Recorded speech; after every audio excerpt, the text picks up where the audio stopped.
The rise and fall of Rudrashtra, a story of suffering, faith, and hope. This was once Rudrashtra, a land where the skies kissed the snow-covered mountains, rivers sang soft lullabies, and ancient temples held the prayers of 1,000 generations, a paradise on earth, where life bloomed like the sacred lotus. But then, darkness came like a cold shadow. They came like a storm, cruel and merciless, with fire in their eyes, and swords dripping with the blood of innocents. Homes burned, temples fell, mothers screamed as their children were torn from their arms. Fathers were dragged before strangers, forced to watch their gods insulted, their faith shattered. Men were not only beat, they were slaughtered openly, their bodies left in the streets to warn others, sons taken for slavery, never to return, fathers broken in body and spirit. Women, the heart of Rudrashtra, suffered the deepest pain. They were ripped from their families and thrown into dark places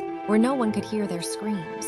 Their innocence was stolen in the dead of night. Many were brutally raped and left broken, their cries silenced by cruel hands. Their bodies became battlegrounds for the cruelty of Kuridharma's followers. This was no mere war. It was a terror made law by the cruel and barbaric religion called Kuridharma. Kuridharma taught only one thing: follow our God or die. There was no choice, no mercy, only fear and pain. If anyone spoke the name of their old gods, they were whipped, tortured, or killed. Those who refused to accept Kuridharma were starved, beaten, or disappeared forever. Every day, tax collectors came like vultures. Empty hands begged for mercy. But jizya demanded more. Too poor to pay, many lost their homes.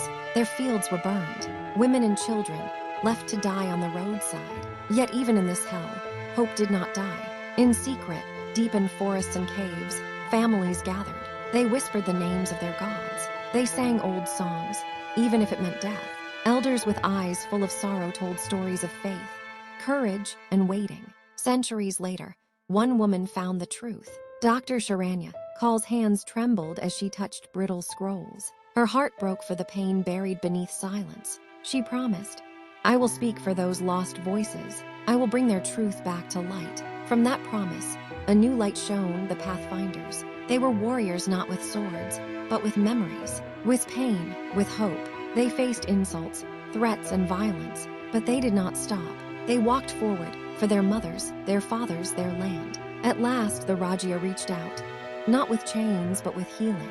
Temples were rebuilt, old scriptures taught once again. Children danced in festivals older than memory. Songs once forbidden filled the air.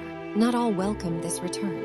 Some still wanted silence. Some still hated truth. The Pathfinders faced hatred and attacks, but they stood strong. On one Diwali night, the lamps returned. Houses glowed with light. Families once shattered came together. Prayers filled the air. Under the stars, Rudrashtra smiled again. "I carry the pain of my mother's lost tears. Today I see her smile," whispered Shanti, meaning peace. "For years, I hid behind fear. Now I walk with pride," said Veera, meaning courage. "This is not just faith. This is my soul, my healing, my home," declared Satyajit, knower of truth. The wounds are not gone, but Rudrashtra lives again, proud, fearless, and free. This is not just Rudrashtra's story. It is the story of every soul that has known pain and dared to hope. May the light return to every broken heart.